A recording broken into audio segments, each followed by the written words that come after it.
예, 여상규입니다. 먼저 헌법재판관 후보자로 지명된 데에 대해서 축하를 드립니다. 감사합니다. 현직 여성 변호사로서는 최초죠? 그렇습니다. 예.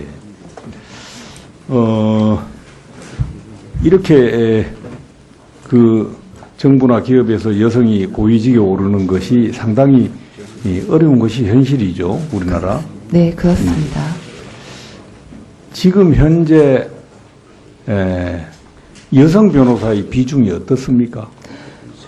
지금 전체 중에 24% 정도가 24%. 여성 변호사인 걸로 제가 알고 있습니다. 그리고 법원에 계셨으니까 예. 지방법원 여성 법관의 비중은 제가 기억은 잘 안 됩니다만 한 대충 20~30% 그 사이라고 알고 있습니다. 고법이나 대법으로 올라가면서 현재의 그 비중이 떨어지죠? 예. 5%가 채 안 된 3~4% 정도인 걸로 알고 있습니다. 뭐 검찰도 마찬가지고요. 네. 지금 부부가 법관이었죠? 네. 왜 남편보다 먼저 법복을 벗었어요? 저는 법원에 있을 때 행정재판을 담당한 적이 있었습니다. 행정재판을 담당하다 보니 항상 고민의 끝에 있는 것이 헌법적 쟁점이었습니다. 근데 제가 학창시절에 공부를 했거나 사법시험을 준비할 때는 헌법재판제도가 그렇게 활성화되어 있지 않은 시기여서 저로서는 헌법적 지식이 참 얕구나 하는 생각을 해서 헌법재판 연구관이 되어 제가 공부하고 싶은 헌법적 쟁점에 대한 연구를 하고 싶어서 헌법재판소 연구관으로 전직을 했습니다.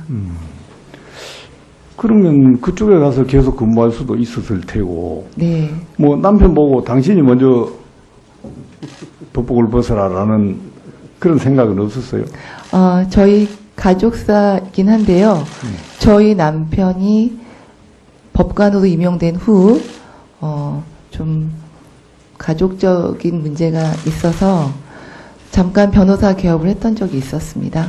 변호사 개업을 하다가 아무래도 다시 어떤 법관의 직무를 하는 것이 자기의 특성에 맞다고 생각해서 다시 임관이 되었고요. 그래서 다시 함께 근무하다가 제가 전직을 한 것입니다. 예. 뭐 개인적으로 다 사정이 있겠지만은 예. 이런 현상들이 이 여성의 고위직 진출을 막는 데 하나의 장애 요인이 되지 않을까 싶어서 물어봤습니다. 예, 충분히 공감합니다. 예. 그 후보자께서 우리나라 경우에 양성평등의 정도가 어느 수준에 와 있다고 생각하세요? 제가 보기에는 우리나라의 양성평등의 수준은 매우 낮다는 생각을 하고 있습니다. 좀 그렇죠. 예. 후보자가 보니까요, 2010년에 법무부 차별금지법 특별분과위원회 위원으로 일한 적이 있고, 네. 2013년에는 차별금지법 제정추진단 위원을 겸임했죠. 네, 그랬습니다. 그 차별금지법이라는 것은 그 합리적인 이유 없는 남녀 간의 차별을 금지하는 법률 아닙니까? 네. 이렇게 남녀의 이 차별을 금지하는 법률은 선진국 대부분에서는 이미 제정이 돼 있죠. 저희가 그때 연구한 바에 의하면 예. 포괄적 차별금지법을 가지고 있는 나라들이 있다고 봤습니다. 지금 우리나라는 아직까지 제정이 안 되고 있죠. 네, 제정 안 되고 있는 걸로 알고 있습니다. 그 후보자께서 그렇게 많이 노력을 하고 그리 했는데 아직도 제정되지 못하고 있는 이유가 어디에 있다고 생각하세요? 일단 이 차별금지법의 제정은 법무부인 정부에서 추진하는 것이었습니다. 네, 개별적인 뭐 남녀고용평등법이라든지 개별법들은 있지만 이 모든 것을 합쳐서 포괄적인 차별금지법을 만들고자 하다 보니 차별금지 사유를 무엇으로 넣어야 될 것인지, 차별의 영역은 어디까지도 보여야 될 것인지, 법의 실효성을 위해서 구제 조치를 어느 법위까지 해야 되는지 뿐만 아니라 이러한 포괄적 차별금지법 제정에 대한 국민적 여론과 합의가 어느 정도 수준에 이르렀는지 부분에 대해서 참으로 많은 논의를 했는데 아직 그 부분이 무르익지 못해서 되지 않고 있는 걸로 알고 앞으로 있습니다. 그런 분야에 계속 관심 가져주시기 바랍니다. 후보자는 본인이 보수적이라고 생각하세요? 진보적이라고 생각하세요? 예. 저는 사실 이번에 헌법재판소 재판관 후보자로 내정되면서 언론에 저를 중도 보수 이런 유형으로 쓴 언론을 보았습니다. 근데 저는 제 자신이 어떤 사안별로 어떤 사안에 있어서는 보수적인 입장이고 또 어떤 사안에 대해선 진보적 입장을 가지고 있는 굉장히 복합적 존재라고 파악하고 그래야 있습니다. 되겠죠. 네. 예. 너무 한쪽에 치우쳐서는 안 될 테고요. 예. 그 국가인권위원회 비상임위원으로 계실 때 그 개인정보 보호를 강화하도록 관련법을 개정하라는 인권위 권고가 있었죠. 네. 예. 그 전기통신사업법 83조 3항 그거 삭제하라는 그런 권고였죠. 예. 예, 그것도 들어있죠. 예. 그런데 후보자께서는 이게 통제를 강화할 필요는 있지만은 그렇게 될 경우에 수사를 지연시킬 수 있다라면서 소수 의견을 냈어요. 그렇습니다. 지금도 같은 생각이십니까? 지금도 같은 생각입니다. 그 점에 대해서 인권의식이 좀 부족한 것 아닌가라고 하는 비판적 견해가 있는 것 같아요. 네. 반론을 제기 한번 해보세요. 예. 물론 어떤 견해든 비판할 수 있고 또 그 비판을 통해서 견해가 건강하게 발전한다고 생각합니다. 근데 저 같은 경우는 그 통신 자료의 수사기관의 어떤 이용에 관해서 그 부분을 판단할 때 그 생각을 제일 먼저 했습니다. 오원춘과 같은 흉악범에게 잡혀있는 국민의 입장에 있을 때 과연 어떠한 제도를 구현하는 것이 사익과 공익을 조화할 수 있을까?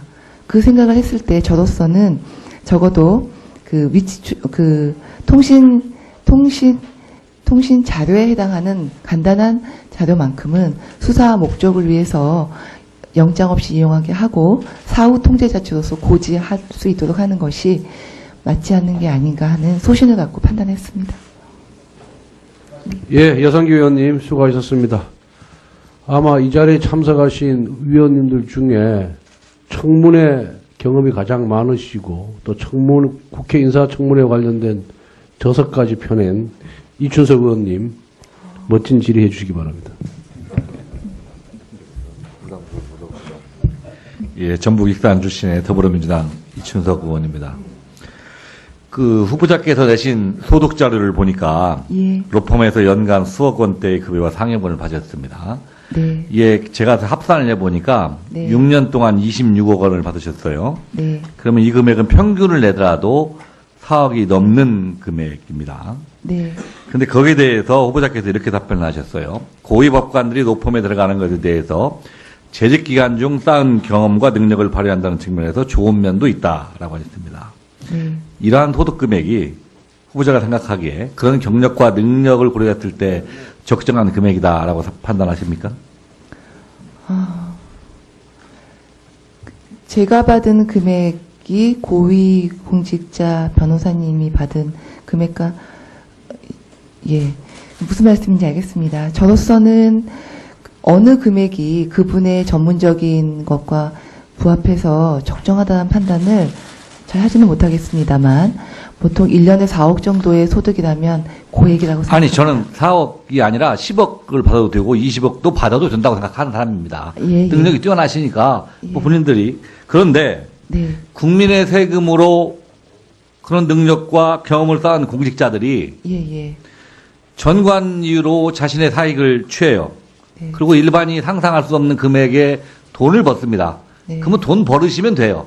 네, 그런데 이 공직에 계셨다가 로펌으로 가신 후보자들이 많은 금액을 받는데 네. 그냥 열심히 돈 버시고 사시면 저 아무 말도 안 드립니다. 네. 그런데 공직 그만두시고 이 로펌에서 기업체를 대변하고 또 거기서 경력을 쌓아요. 후보자 같은 경우는 서울 고판사 퇴직하시고 로펌에 가신 이후에 법제처 법령해석심사위원, 국세처 조사법률 고문, 각 부처 인권위원회 인권위 상임위원 다 하시면서 정부 쪽의 인맥 다 쌓으시고 로펌에서 돈 열심히 버시면서 기업의 이익을 충실하게 대업하신 분이 그냥 그렇게 쭉 하시면 아무 문제가 없는데 다시 헌법재판관이라는 공직을 옵니다. 이 국민의 인권을 책임져야 하는 것에 저는 이러한 이 쳇바퀴식 이게 정말 문제가 있다고 생각을 합니다. 정무위를 하면서. 그래서 제가 후보자께서 사법고시에 수석학교 가셔서 뭐 일간지 기고를 하셨더라고요. 네, 한겨레 기억나십니까? 신문 네, 기억. 후보자께서는 이렇게 말씀을 하셨어요. 네. 출세를 위해서 사법시험을 본 것이 아니라 우리 사회가 안고 있는 여러 구조적인 문제들을 해결하기 위해서 법조인이 되고 싶었다라고 쓰셨습니다. 맞습니다. 그렇다면 과연 로펌에 계시면서 이런 빈부격차와 구조적인 문제들을 해결하기 위해 일관되게 해오신 일이 있으시거나 기여하신 바가 있으면 말씀해 주십시오. 저도 이번 일을 기회로 28년 전에 저와 만나는 그런 계기가 됐었던 것 같습니다. 22살에 제가 생각했던 그 마음은 지금도 변치 않고 있습니다. 다만 28년이라는 세월을 살면서 제가 사법연수생, 아니 그 얘기는 예. 다 알고 있고요. 예. 그 로펌에 근무하는 기간 중에 내가 적어도 네, 이런 구조적인 문제 어려운 사람들을 위해서 이 부분 한번 노력했다 하는 게 있으면 한번 하나라도 얘기 말씀해달라는 얘기입니다. 그럴까요?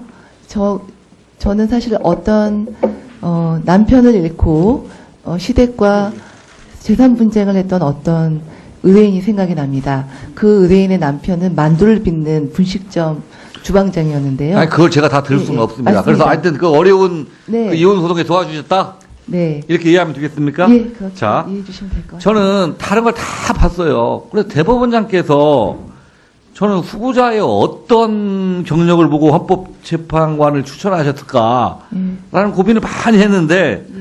저는 솔직히 납득이 잘 안 됩니다. 뭐 저는 후보자께서 재판관이 되실지 안 될지는 모르겠지만 그리고 특히 뭐 과거에 어떻게 살아왔냐도 중요하지만 지금은 어떠한 인식을 가지고 있나도 저는 굉장히 중요하다고 생각합니다. 어젯밤 늦게 후보자로부터 자료가 하나 왔어요. 네, 이 반포 미도 아파트 실제 거래가격보다 매입가를 낮게 신고한 거 맞죠? 저희도 어젯밤에 그 자료를 보내면서 확인했습니다. 예. 자, 이런 것을 속칭 다운 계약이라고 부른 것도 맞죠? 예. 근데 그 당시에는 실거래 제가 그 부동산 중개업소에 맡겼고 그 당시에는 실거래가 신고 제도가 없었던 것으로 제가 자요. 알고 있습니다. 제가 그래서 물어보는 겁니다. 후보자한테. 네. 이런 것을 다운 계약을 부른 건 맞죠? 예, 맞습니다. 자, 저는 후보자 답변들을 보고 정말 놀랐어요. 예. 지금까지 후보자들은 다운 계약이 드러나면 뭐라고 말씀하시는지 아십니까? 예. 하여튼 그게 어떤 이유라더라도 국민들한테 네. 그렇게 심려를 끼치는 부분들은 죄송스럽다는 말은 최소한합니다. 네. 근데 후보자는 당당하게 뭐라고 표현을 하셨냐? 예. 실거래를 낮게 쓴 것은 맞지만 그 때문에 아파트를 팔 때 실세 차익보다 더 많은 양도소득세를 냈다. 예. 라고 하셨어요. 그리고 방금 후보자께서 말씀하신 그 내용을 적어서 저한테 보내드렸습니다. 예, 예. 자, 지금 네. 실제 살 때 다운 계약을 했느냐 안 했느냐가 문제가 되는데 내가 그걸 팔 때 다운 계약했기 때문에 양도세 더 많이 냈다. 이게 답변입니까? 부적절한 답변이었던 것 같습니다. 뭐 살 때는 당연히 취득세 당연히 인하받는 거 아닙니까? 네. 이거 국민들이 어떻게 이해하겠다? 나는 아무리 생각해도 이해할 수 없어요. 그러면 지금까지 다운 계약서 작성했다고 이 자리에 서셔가지고 국민들한테 죄송합니다, 송구합니다라고 하신 분들은 네. 다 바보, 천치입니까? 예, 제가 어제 급하게 그 답변을 하는 와중에서, 국민 여러분께 그분에 대한 반성적인 태도는 보이지 못한 채 제 변명만 하게 된 부분은 정말 저는 이제 잘못한 오후에 거라고 뭐 인권위에 후보자께서 내신 의견들이라든가 이것들도 제가 확인을 하겠지만 예, 저는 적법하고 일반적이면 괜찮다 하는 게 사실은 더 큰 문제라고 생각합니다. 네, 헌재는 지금까지의 법 해석을 바꾸는 기관이에요. 법 해석을 충실하게 해석하려고 하면 헌법재판도 없어도 돼요. 그냥 대법원으로도 충분하다고 생각합니다. 그런데 그렇지만 이 우리나라가 갖고 있는 적극적인 미래가치, 소수자의 인권을 보호하기 위해서 어떤 방향으로 나아가느냐 하는 최종적인 판단을 하는 것이 헌법재판관의 역할이라고 생각을 합니다. 이러한 판단을 할 때 관행적으로 했기 때문에 그때는 문제가 없었기 때문에 아무 문제가 없지 않습니까? 강변한 네. 후보자 태도가 정말 헌법재판관의 태도에 적합한지에 대해서 예. 오늘 이 자리에서 충분한 해명을 해주셔야 합니다. 그에 대한 확답이 없으면 저는 헌법재판관 지금까지 살아온 행태에 비추어서는 헌법재판관으로 적합하지 않다는 개인적인 생각을 합니다. 예, 충고 감사하게 받아들이고 제가 잘 명심하겠습니다. 예. 예, 여상규입니다. 먼저 헌법재판관 후보자로 지명된 데에 대해서 축하를 드립니다. 감사합니다. 현직 여성 변호사로서는 최초죠? 그렇습니다. 예. 이렇게 그 정부나 기업에서 여성이 고위직에 오르는 것이 상당히 어려운 것이 현실이죠, 우리나라. 네, 그렇습니다. 지금 현재 여성 변호사의 비중이 어떻습니까? 지금 전체 중에 24% 정도가 24%. 여성 변호사인 걸로 제가 알고 있습니다. 그리고 법원에 계셨으니까 예. 지방법원 여성 법관의 비중은 제가 기억은 잘 안 됩니다만 대충 는 아직까지 제정이 안 되고 있죠. 네, 제정 안 되고 있는 걸로 알고 있습니다. 그 후보자께서 그렇게 많이 노력을 하고 그리 했는데 아직도 제정되지 못하고 있는 이유가 어디에 있다고 생각하세요? 일단 이 차별금지법의 제정은 법무부인 정부에서 추진하는 것이었습니다. 네, 개별적인 남녀고용평등법이라든지 개별법들은 있지만 이 모든 것을 합쳐서 포괄적인 차별금지법을 만들고자 하다 보니 차별금지 사유를 무엇으로 넣어야 될 것인지, 차별의 영역은 어디까지도 보여야 될 것인지, 법의 실효성을 위해서 구제 조치를 어느 법위까지 해야 되는지, 뿐만 아니라 이러한 포괄적 차별금지법 제정에 대한 국민적 여론과 합의가 어느 정도 수준에 이르렀는지 부분에 대해서 참으로 많은 논의를 했는데 아직 그 부분이 무르익지 못해서 되지 않고 있는 걸로 알고 앞으로 있습니다. 그런 분야 20-30% 사이라고 알고 있습니다. 고법이나 대법으로 올라가면서 현재의 그 비중이 떨어지죠? 예, 5%가 채 안 된 3-4% 정도인 걸로 알고 있습니다. 뭐 검찰도 마찬가지고요. 네, 지금 부부가 법관이었죠? 네. 왜 남편보다 먼저 법복을 벗었어요? 저는 법원에 있을 때 행정재판을 담당한 적이 있었습니다. 행정재판을 담당하다 보니 항상 고민의 끝에 있는 것이 헌법적 쟁점이었습니다. 네, 제가 학창 시절에 공부를 했거나 사법시험을 준비할 때는 헌법재판제도가 그렇게 활성화되어 있지 않은 시기여서 저로서는 헌법적 지식이 참 얕구나 하는 생각을 해서 헌법재판 연구관이 되어 제가 공부하고 싶은 헌법적 쟁점에 대한 연구를 하고 싶어서 헌법재판소 연구관으로 전직을 했습니다. 그러면 그쪽에 가서 계속 근무할 수도 있었을 테고, 네. 뭐 남편 보고 당신이 먼저 법복을 벗어라라는 그런 생각은 없었어요? 저희 가족사이긴 한데요. 저희 남편이 법관으로 임용된 후, 좀 가족적인 문제가 있어서 잠깐 변호사 개업을 했던 적이 있었습니다. 변호사 개업을 하다가 아무래도 다시 어떤 법관의 직무를 하는 것이 자기의 특성에 맞다고 생각해서 다시 임관이 되었고요. 그래서 다시 함께 근무하다가 제가 전직을 한 것입니다. 예. 뭐 개인적으로 다 사정이 있겠지만은 예. 이런 현상들이 이 여성의 고위직 진출을 막는 데 하나의 장애 요인이 되지 않을까 싶어서 물어봤습니다. 예, 충분히 공감합니다. 예.